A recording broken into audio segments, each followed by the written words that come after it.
Hey y'all, this is TCA Gaming, and in this video I'm going to be doing a review of the PokeCourse by Collector's Cash.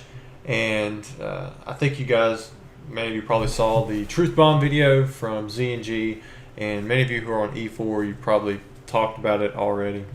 The reason I'm doing this video is because I was actually going to do it before Beamer called me, but he did call me. He said, "Hey man, I'm getting some flack on this PokeCourse, and it's got a lot of really good content, and I didn't have the intentions of people taking it the way that he did. I've had a lot of good reviews already, but there's also a few people who are really upset by it. So what I'd like for you to do is we'll pay for the course. You can take it for free, and then I want you to give me an honest review. Tell me if you like it. Tell me if you don't like it."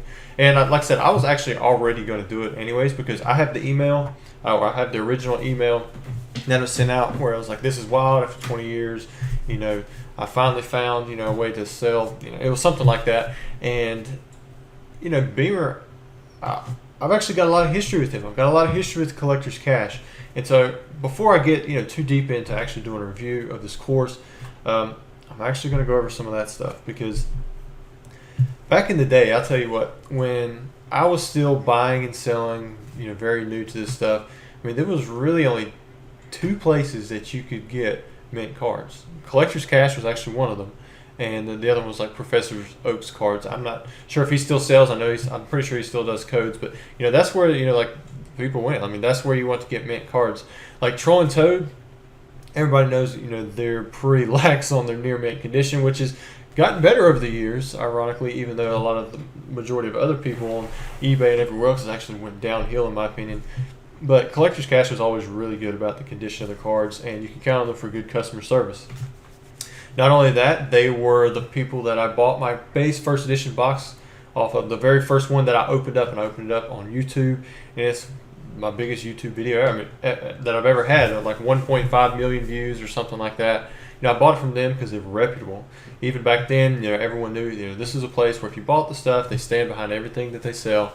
And so actually, I bought the Black Lotus from him as well, the Apple Black Lotus. Beamer flew in, met me in Charlotte, and he treated me to lunch, and he sold that card to me.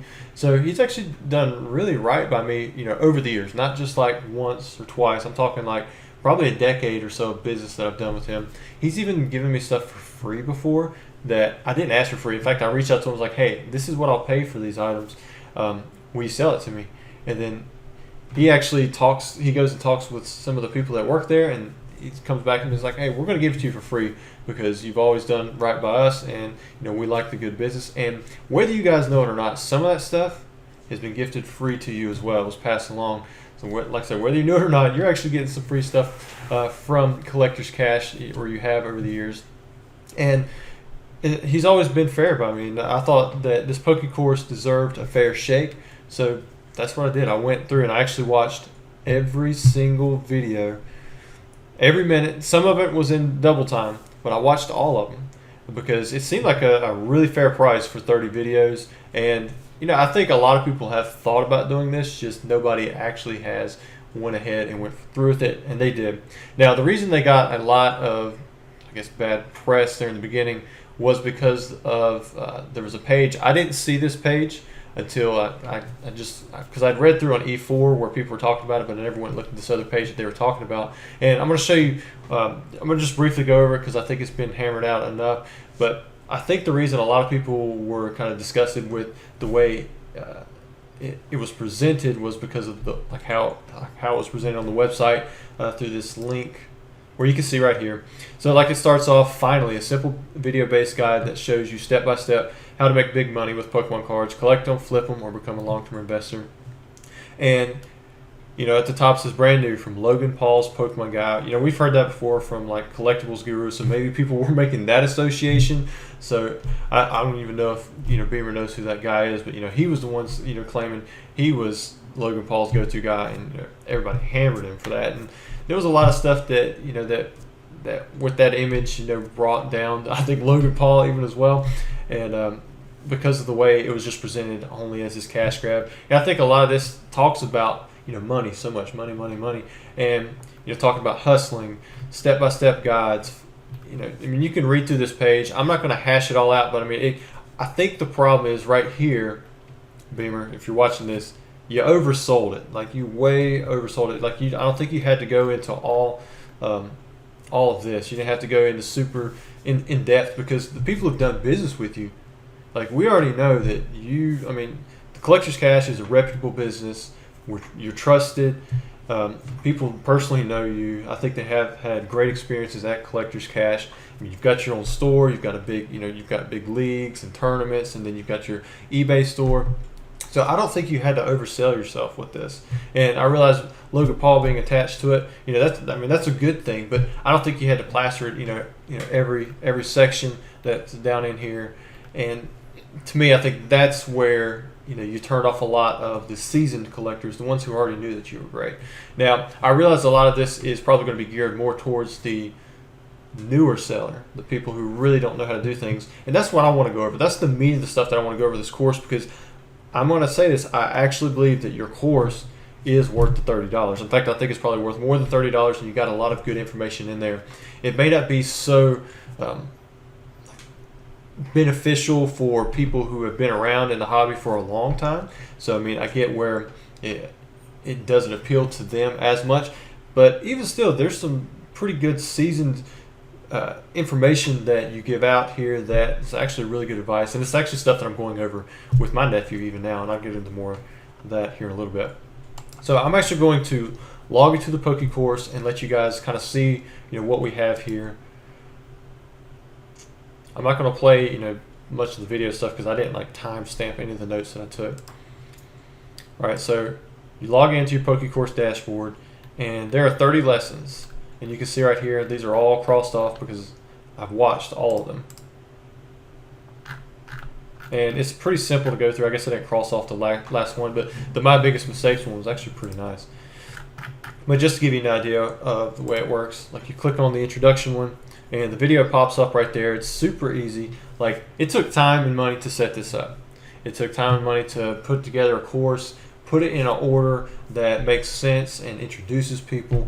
So, if you're complaining about the $30, I would say that I would just drop that, because I think that what you have here, 30 videos. It took me about a month to complete. I don't have as much time as maybe other people, because I've got a lot going on right now. In fact, I'm doing this in my kitchen because I can't get over to the build right now, because there's people over there sanding on the sheetrock. I've got my nephew working. The kids are in and out. In fact, I'm in the kitchen right now, hoping that I can get at least 20-30 minutes before my wife gets back with groceries, because once that happens, I'm going to have my other two kids over here. My brother, he's visiting in before he goes out on a mission trip to India. He's got his wife and his kids. So, it's just going to be chaos. And so I'm hoping I can get a little bit of time right now, and I might have to cut the video off and put in another part, depending on how far along we get with this. But anyways, this is super easy to follow along. And like it says, number one, introduction. And then you just go in here and you watch it. He introduces himself in this first video. I've got my notes right here, because I've been doing this video series for, like I said, about a month. I'm sure Beamerson got a little frustrated with me, because I told him I'd give him a review, but I also told him it was going to take some time, because also I had a vacation in there. And so I'm going to just kind of go over the 30 videos and just hit a few things. I don't want to give away all this information that he's actually that he's put into this stuff and he's charging for. But in fact, just so you guys know, Beamer did offer me out. He said, hey, if you want to make it worth your time as well, I can get you an affiliate link. And he set me up, but I'm not using that. I'm not even going to link you guys directly to the PokeCourse. I'm going to put a link down here in the description for their website, collectorscash.com. If you choose to go take the PokeCourse, that's up to you, but I'm not going to make any money off of that whatsoever. I'm not getting paid for this video. And I actually paid for the PokeCourse. I didn't take his free offer on actually being able to be reimbursed for the $30 or whatever it was. I bought it, and I'm happy with my purchase as a customer. And I hope that before anyone else knocks it anymore because of how he advertised it, understand that you're not buying the advertisement, you're buying the content. And I think the content, it's good. I think that there's a lot of stuff here that could be used, and you would definitely save $30, if not hundreds of thousands, if you have no idea what you're doing and you're getting the Pokemon. If you do know what you're doing, then you may not save that much money. You might pick up on a few tips that could potentially save you money down the road. But I'm not here to say, hey, this is actually going to save you $1,000 or $2,000 or $1 million or anything like that. But there's definitely good advice in here that could potentially save you that kind of money. It's kind of like when a lot of you on my Patreon, you pay me $25, $35, $100 or more per month to give you advice on this kind of stuff. You get to ask me questions, and I tell you, I kind of steer you in a certain direction. I might be able to answer your stuff more specifically, but this right here, this course is going to be a lot more broad, and it hits a lot of topics, as well as it does go in depth in a few areas like PSA, some of the eBay stuff, grading cards, like condition-wise, and that can actually be very helpful. I mean, you could potentially save your $30 on just being able to sleeve a card, because he is right when he goes into one of these videos. I mean, you could nick a corner on a card and lose at least $30. I've done it before. He's probably done it before. Everyone's probably done it in the past, but just making yourself more aware and knowing how to can make it less likely. But anyways, all right. So the introduction. They've been in business since 1988. That makes sense to me. They were in business when I come in the hobby. And he said one of his biggest things is you got to adapt with the market. And I completely agree with that. In fact, right now, we're in a time where you have to adapt. Like, it's transitioning. Like, last year this time, I mean, grading was in full swing. Like, everybody, like, if you were in the market, you really need to be grading stuff. Like, it was just such a deal. And I think that's what happened with PSA. They got completely overlogged. And now grading isn't as viable. I mean, you got to be thinking 2-3 years off in the distance. And there's other things, of course, in the market as well between buying and selling. Right now, you're really having to adapt, and I think some sellers are starting to feel it. He also goes over how Pokemon, there's usually some kind of nostalgic connection back to why people collect, and that's always a big thing. Like, it makes it multi-generational. Like, right now, the people that are watching Pokemon, I don't know if they're going to connect with Generation 8 the same way that I connected with Generation 1, but there's probably going to be some kids who do. And that's why Pokemon continues to grow. It's not like this thing where it just hits a plateau and stops. I think that sets Pokemon apart from Yu-Gi-Oh! And Magic, because it does have a TV show. It does have a really good game. It does have a Pokemon Go app. It has all these things that can connect to a lot of different people. And even sometimes people connect to several generations, so it's really cool.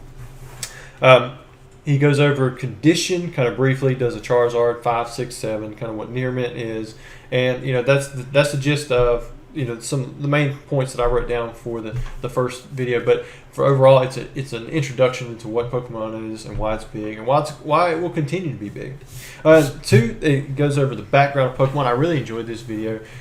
It goes over some of the things that when Pokemon first hit the market and where it's going. But it's not like you can't find all this information probably on other videos if you went around trying to find it for free already. But he's got it organized nicely here and goes into specific details in order, for basically $1 a video. All right, in the third video, he talks about why should you invest. And the things that I wrote down were, sorry guys, had to cut out for a second there, but some of the things that I wrote down for like why invest, I'm not going to go into this one that much detail. You guys can just watch it if you want to. But diversifying your portfolio, I mean, it's a different asset class. Most of you here that are watching me are probably already into Pokemon. But if you're not, you do real estate or whatever, you already do both, you might be thinking about adding Pokemon to it. And it is a different type of asset. It's a lot more high risk, as it would be classified. But that's something you can go into. He goes into collectability, pros, cons, realistic growth, mistakes, that kind of stuff. All right, so video number 4, he kind of talks about what do you want.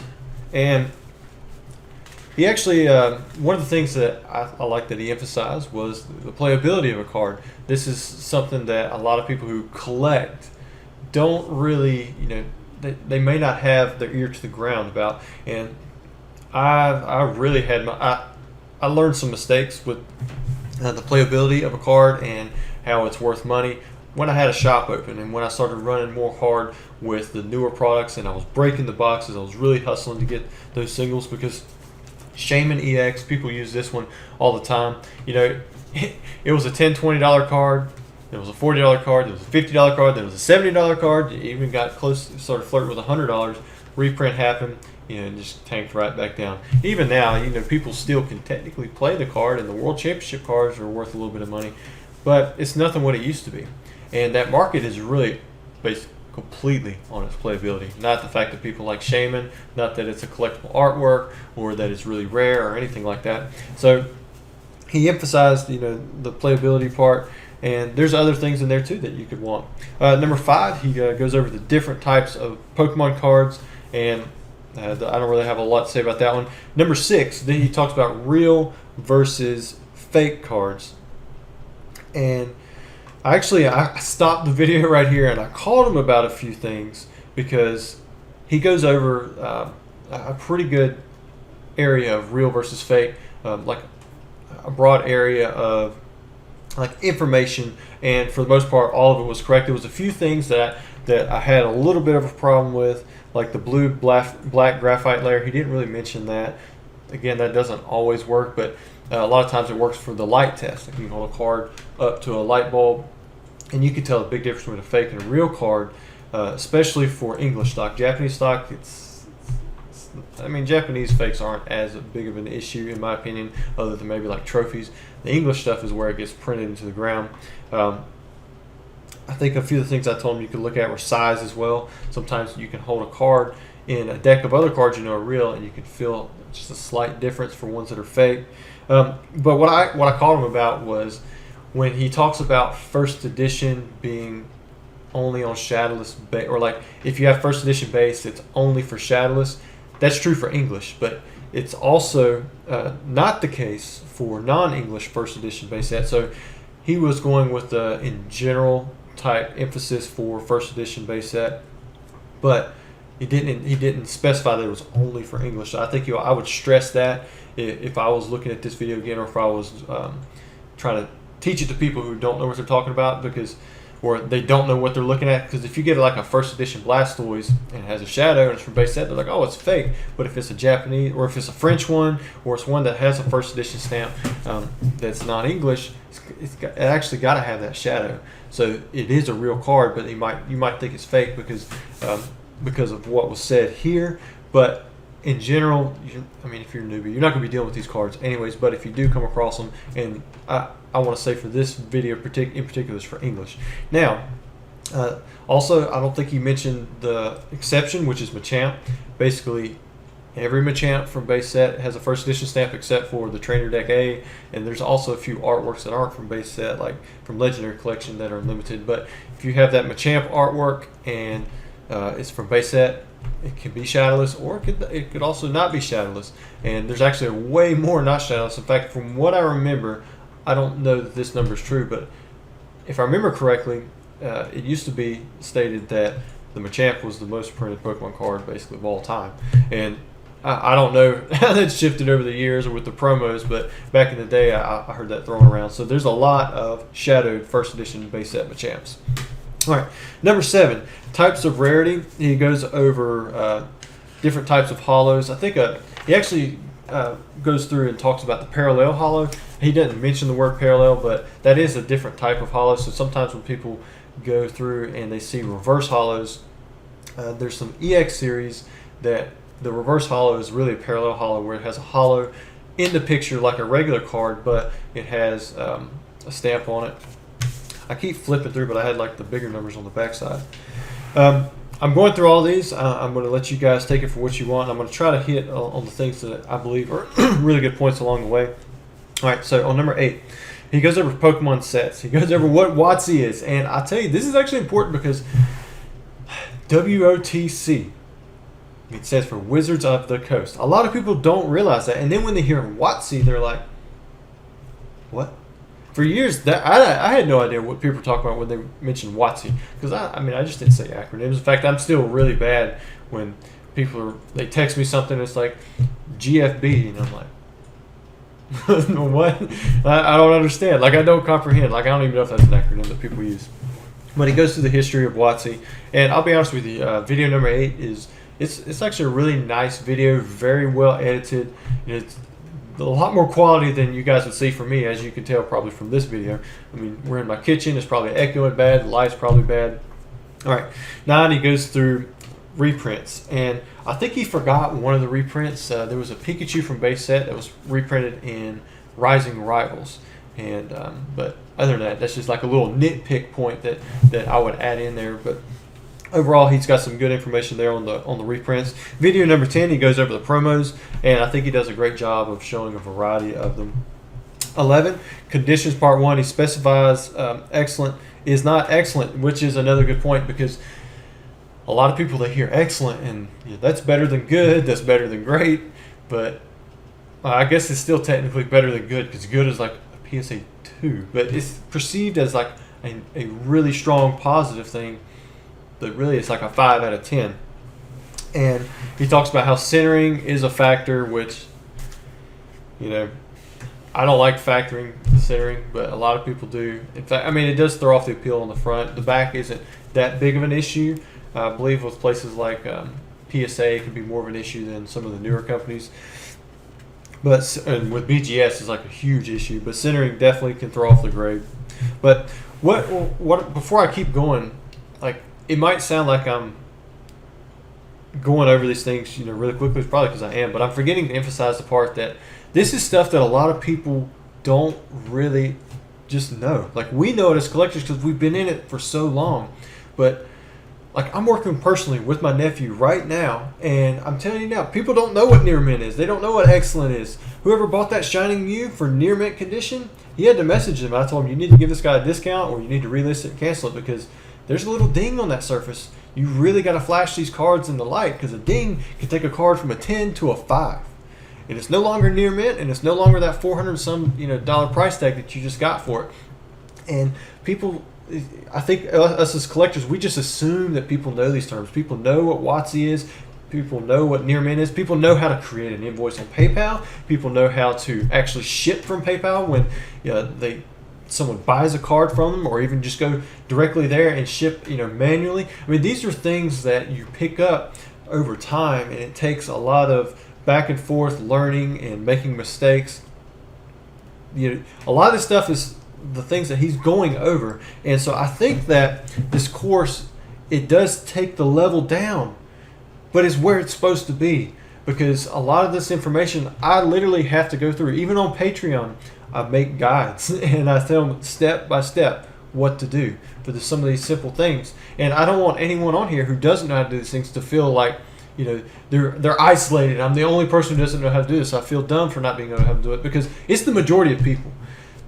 It took me years to get a lot of this stuff, and it took Beamer a lot of years probably to figure out these things. And I think he brings the level down to where people can actually see it step by step. You almost have to do it. He did it like a course, like it says, a PokeCourse, to where you're teaching people from the beginning. And now there's some things that he doesn't go as in depth to where like someone who's an amateur or even a professional seller would even care to look at. But there are a few things that would appeal to those amateur and professional sellers, and I think we'll get into that as soon as I get to the videos. All right, so part number 12, he goes over condition part 2, and he actually shows how there's qualifiers. I think I disagree with him on, he said like qualifiers or like usually make the condition lower. Like if you have a 9OC, really that's like mint condition 9, but should have been an 8. To me, I think a 9OC would actually be 10 in condition from what I found, but because it was off center, it brought it down a grade. That's how I've always seen it with PSA. Usually it's like a +1 type deal for the grade, and even with BGS it's even further, because like I had a lot of Top Sun cards that were like 10, 10, 9.5 was centering, or not centering on condition, corners, and surface, but the centering was like a 7, so then it brought it down a whole point, or maybe even 2 points, depending on how far below it was. So for me, I think centering actually drags it down. Like if your centering's off, it's going to bring it down a grade. But that was the only thing that I noted about that. He does go into depth about what a near mint is. It's actually like a 7. It's not a super mint card. That is something that people do need to realize. But for me, I try to like when I sold raw cards, even if I had mint cards, I did exactly what he said. He doesn't think that other sellers should do. Actually, I would sell all those mint cards as near mint. And I would sell anything from near mint to fully gem mint as a near mint, because I didn't want to. There's a lot of people expect mint and gem mint already. So maybe I was contributing to that factor as well. But for me, like I couldn't play into that and risk my feedback, so I went ahead and just assumed and priced, and that's why sometimes my single cards were priced higher, but they sold really well too because people knew that they were going to get the higher price condition stuff. All right, he talks about sleeves. He goes over basic terms. Again, this is stuff that people assume other people know, but if you're talking in a regular conversation with a collector and there's somebody listening from the outside that doesn't deal with this stuff every day, it sounded like a whole nother language. You talk about card savers, penny sleeves, top loaders. This stuff right here, the average person doesn't know what that crap is.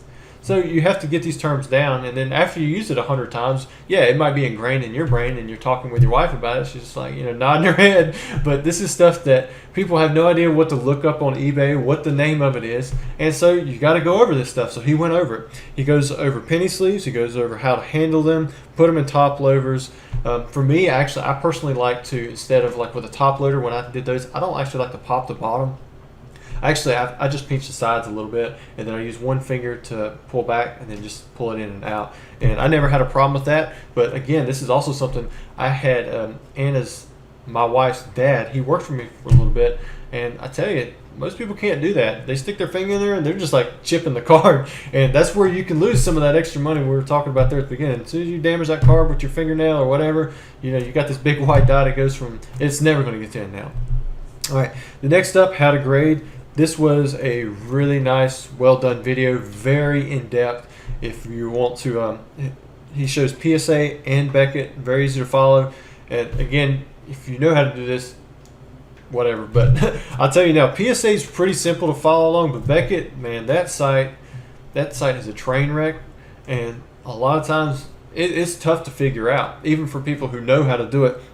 So him going through there, that site right there could save you money just from not having to go through a middleman, and you can save money through there. All right, 15, buying boosters. Now, I believe that he was pretty hard on weighed packs because for me personally, I take it as a responsibility type thing now, where if I get in packs, the only way I sell it is unweighed is if I open the box myself, and then even if I buy it from somebody I trust, then I'll go ahead and weigh anything that can be weighed and sell it either as heavy or light. But I'm being transparent about it. What I believe is being hard on are people trying to sell stuff as unweighed or untampered, that kind of stuff. And it's really been weighed, and you're getting a bunch of light packs. And the only way you can avoid that is, he goes through it, you can buy cases of boxes. Booster box is good. Cases is even better. But the biggest thing is buy from people that you trust, that you personally know, that have been around for years, because he's right. If they do dupe people all the time, they are avoiding taxes, doing whatever, that kind of stuff, then they're going to lose out on their customer base, and they're going to go out of business. But the biggest thing is find that trusted seller that you like. And he actually, I believe he said start locally. All right, so that's number 15. I might have to wake my son up because it's about 15 after 9.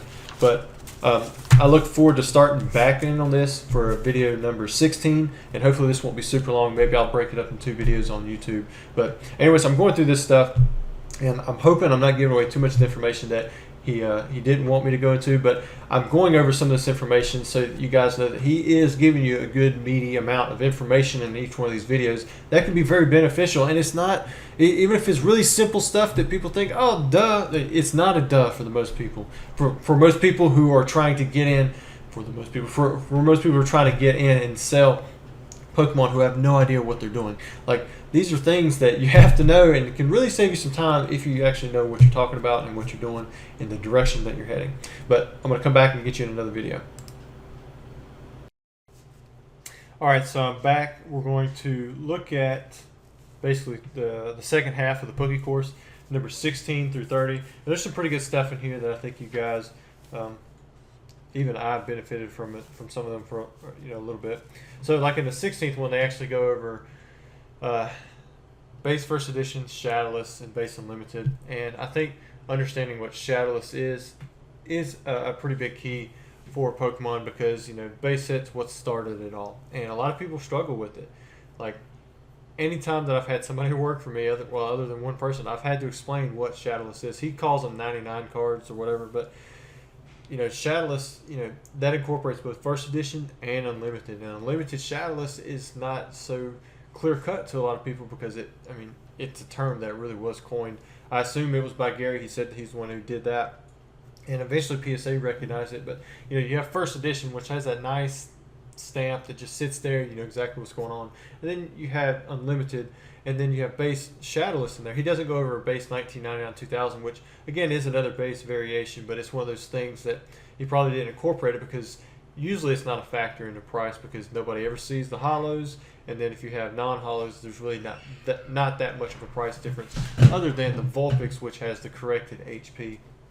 But that was video 16, and then 17 is part 2, where he goes very in depth over base set and actually shows off the illustrator, which is really cool. You get to see that in the video, and of course we all know the illustrator. I mean, it's very expensive. If we ever see a 9 go through auction again, it would not surprise, I don't think, anyone if it did bring $1 million or more. But once it actually goes at auction, I mean, that's when the price would be telltale of what it would actually go for. We saw the 7 that went for $375,000 earlier this year, late last year. I can't even remember what it was. All right, so 18, he goes into different buying strategies, kind of does like an overview of what the next 3 videos are going to be. And you've got 3 different ways, and you've got the collecting, flipping, and the long term. And so those 3 videos go into depth about what that is. And I do agree, like with flipping, that's a bad term that people have really tried to stay away from, but really essentially almost everyone who sells is flipping. You can do long-term investing, but there's not a lot of that really that's went on with Pokemon, and the people who have already gotten into that long-term are the ones that their names, and they've got the craziest stuff. They're the people like the S.M. Pratt, who has the illustrator, because he's actually been in the hobby long enough to have had something long-term, which is usually like 10 years plus, but it's like a 5+ year type deal. And same like with Gary, he's had the PSA 10 Charizards for so long. He actually is a long-term investor. And those are the big collections, but they're really rare right now, just because Pokemon in general, it's flipped. Most everything gets sold in under 6 months or a year, or even 2 to 5 years.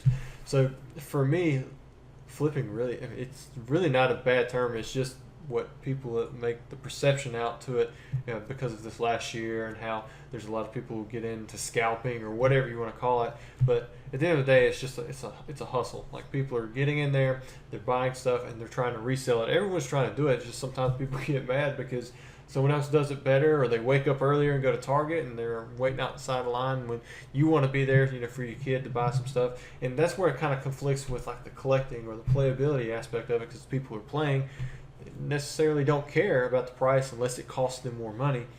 And if it costs them a lot to get new product just so that they can play their basic decks, then it's like, who are they going to blame it on? They're going to blame it on those people who are waiting at those retail stores where they would normally buy their product, and they're taking all of it. So for me, these 3 different buying strategies, they're pretty spot on with what you have to do. The flipping one is actually the one that I would focus on the most, just because if this is a PokeCourse to buy and sell, you're going to have to be buying and selling in the short term, like really short term, basically as soon as possible in most cases. In fact, that's how I started. I didn't have any money to start up. So when I bought into Pokemon, when I was a kid, I kept some sets. I had a few cards that I needed for sets, and some of you have already heard the story probably a dozen times. Went to college, got on eBay, realized I had a few holes in there, so what I did was I just sold some of my extras so I could buy the ones that I wanted. So really, it kind of went hand in hand. I was collecting, but I was also flipping at the same time so I could collect, and it just kind of grew over the years. I don't think I really set back anything probably for my first 5 years, where maybe I set back the first base set box that my brother basically gave me for $100. And that was just a purchase that he made for me, and I didn't touch it. There was also a few other things, like maybe an uncut sheet here or there, but for the most part, everything that I bought, I had one goal, and that was just to go ahead and resell it to make money on it, even if I had to hold it for a little bit of time. But that's what I did, and it just grew, and it turned into more long-term investing and collecting as I had the available capital. So for some of you who are coming in with higher amounts of money, you might be able to do all 3 at once. But for those of you who are coming in here at the beginning, where I think this video would be the most helpful, flipping is going to be really your only option. All right, one thing I did want to mention about that flipping video, I think Z&G touched on this, where when you make a purchase, you focus on the big cards, and try to make your money back from that, and then everything else is free. Really, I think that was condensed down a lot more than it should have been, because this is actually something that's really good advice. Because just take, for example, you have a collection that somebody's bringing to you. You don't really have time to price it, or it's in person. You don't have time to look it up, which is pretty key. Or you're not really sure that you want to buy it. When they bring it to you, there's probably going to be a few cards in there that you recognize that have value. If nothing else, value the collection based on what those big cards that that you can resell, and then the rest of that stuff, like he was saying, can essentially be free if you can sell those few items. And this also helps you on the back end with taxes, because a lot of times when I buy collections, I buy them for the big cards, and then I consider everything else for free. Like I get so many questions about, well, when you buy a booster box and you break it open, how do you get out all the individual cost of goods sold for the commons and the energies and the uncommons and the trainers and then everything else, and because at the end of the year, the tax year, you got to pay taxes on certain ways, but the cost of goods is really what your deduction is going to be, and that's after you sold it. Well, if you focus on those big items, and the way you have your receipt is pretty much you bought the big items, even if it was a little bit higher than you would normally pay, and you sell those within the calendar year, then you've got your cost of goods back. But then you have all the other stuff, the commons that really didn't have any value. You don't have to worry about that value, because you're not going to have any cost of goods. So as long as you're keeping them, really you've got nothing into them, and there's not much value. But once you do sell them, you are going to have to pay full taxes, and you're not going to have that cost of goods. But it makes it a lot easier for inventory and tax purposes. And I don't know if you guys followed me on that. He didn't mention this in the video, but that's how I deal with it. But that's one helpful aspect that wasn't mentioned. But another thing that, for me, this is a bigger type thing that you can focus on, because if you've ever had a storefront and somebody brings in a collection, as smart as we all think we are, a lot of times we rely on eBay too much for prices. Someone brings in a collection and they have cards from all the generations. I'm talking about Generation 1, then you got Neo, you've got the EX era, Diamond Pearl. Oh, look, you got a random Gold Star, a Rising Rivals Pikachu that was a secret rare. Now you've got, Mewtwo from Next Destinies, all the way up to the newest generation. I mean, there's tens of thousands of Pokemon cards. There's no way that you can keep track of every single price of every card. I mean, then you've got other languages as well. There's just no way that everyone's going to have all those prices always in their mind. So if you're buying that collection in person, really, if you don't want to lose your customer, you don't want to sit there and say, I'm going to price out every single card.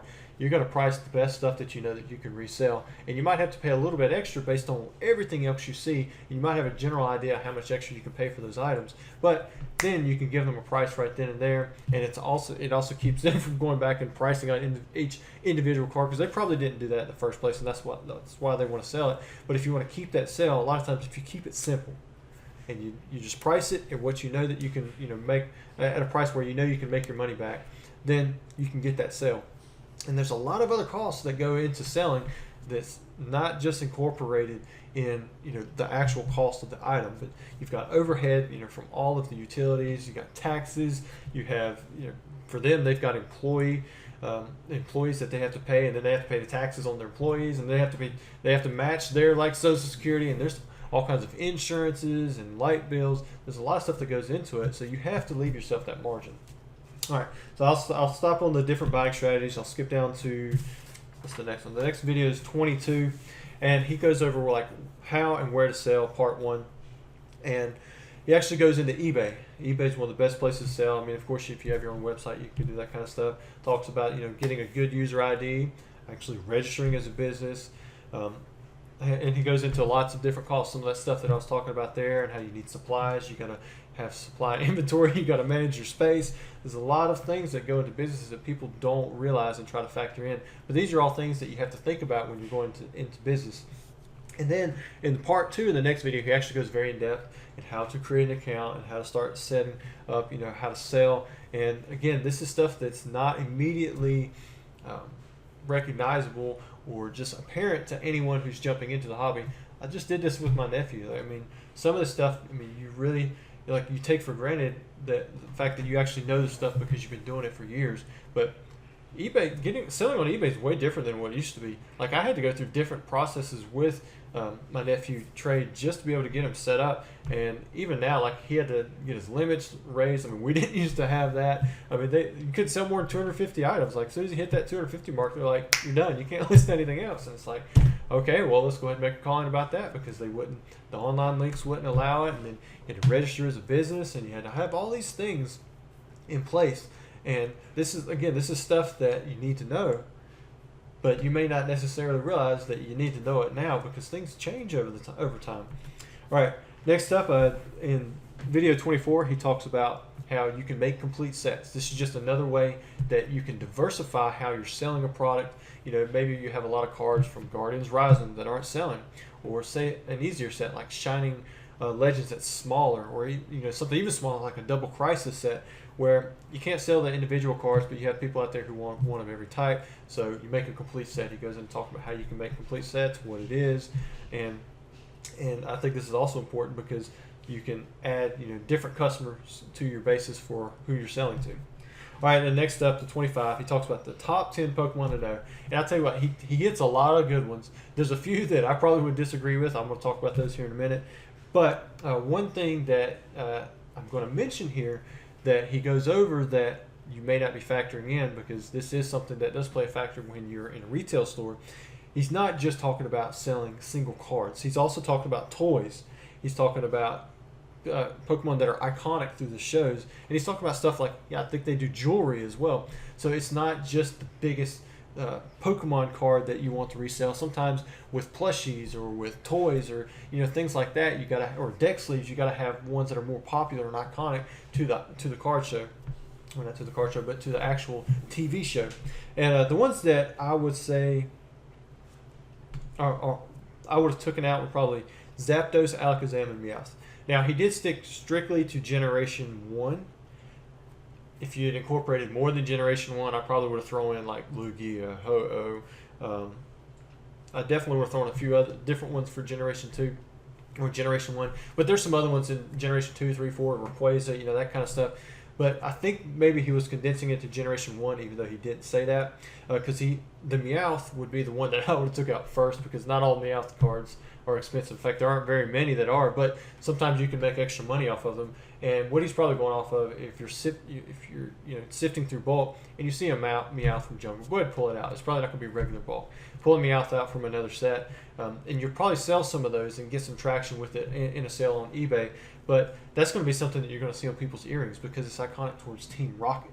You're going to see it in plushies and that kind of stuff because Meowth is just a recurring character that's very pivotal with Jesse and James on the Team Rocket antagonist. So to me, I can see why he added it to there, but if you're talking about strictly cards, then I'd probably pull it out. Ones that I would have added to the list, Lugia and Ho-Oh, if we're talking about Generation 2. But if we're talking about Generation 1, I probably would have took out Zapdos because I don't really think Zapdos is, in base set, it's probably one of the cheapest base first edition holos, one of the cheapest unlimited holos. It was the first showing of a legendary bird. And then fossil, you have Articuno, Moltres, and Zapdos, which I would have picked Articuno and Moltres over the Zapdos because both of them are always bring a higher premium. In fact, Articuno is usually the highest. But I would have put in there Dragonite. Dragonite, usually if you see that within a set, it's normally going to be a rare or an ultra rare or something like that.